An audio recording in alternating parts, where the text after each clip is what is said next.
This is part 2 of my BS Mall 12-piece set review. So I've tried this for 2 weeks now and I have it right here. I didn't wash it on purpose so we can see how they performed. I'm just going to tell you about them.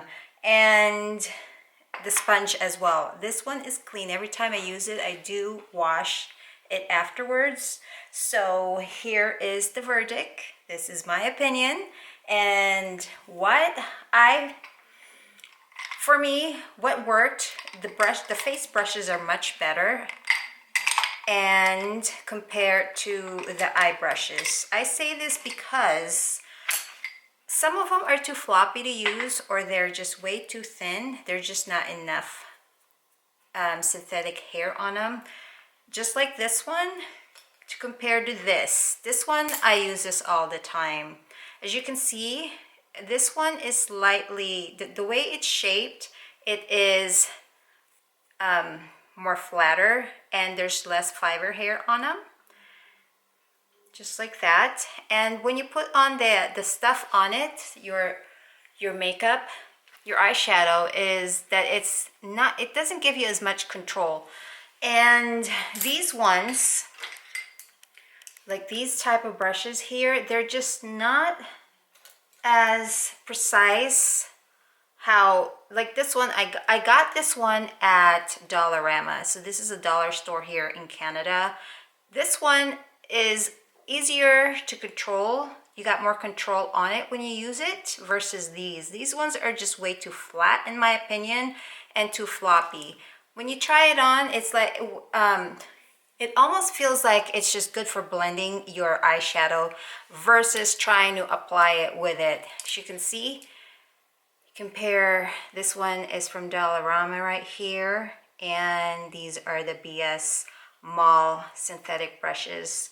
So, and same thing with this one you can use. This is the one I use. This one is from Amazon as well. I got this a long time ago. And this one, same thing, long. And compared to this, see the size? This one is a little longer and just not enough fiber on it, synthetic brush, to make it work. It is doable though, but I prefer that's a little longer and has more fiber in it. Why do I keep calling it fiber? It's the synthetic bristles on them. Okay, and this one, I tried this with my liquid liner or my gel liner, and it's just a little too thick, but it's easy to use, except, you know, it's not as fine as if you were to use something like this. This is the one I usually use. This is from e.l.f. And as you can see, it's just more thicker with the BS Mall brush versus the one from e.l.f. And with the brushes, the face brushes, no complaints about them. I use this for my bronzer, this one for my blush, and this one I use for my loose powder.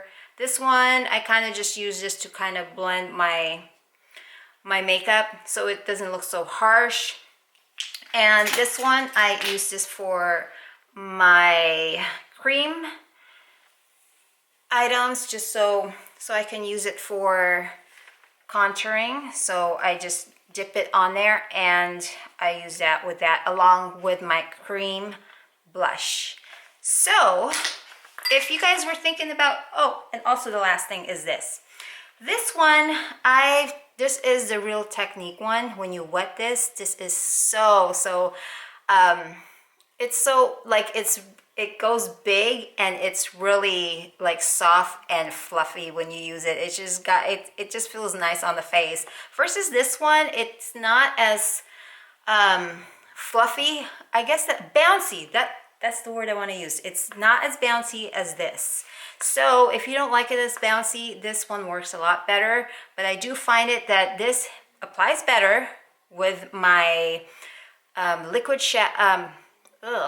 my liquid foundation versus this one. So for the price, right now as I record this, it is about $30 I'm looking at my notes here. It is $38.51, with shipping is $16.99. Do I think it's worth it? No. If it was the price when I got it before, it was $17.99 or $16.99 the time I purchased this a while back, it would have been good as a beginner brush. But as of right now, for the price of what it is, I would not recommend it at this time. So I hope this helped you if you were interested in purchasing this brush set, and give it a thumbs up, and I'll see you next time.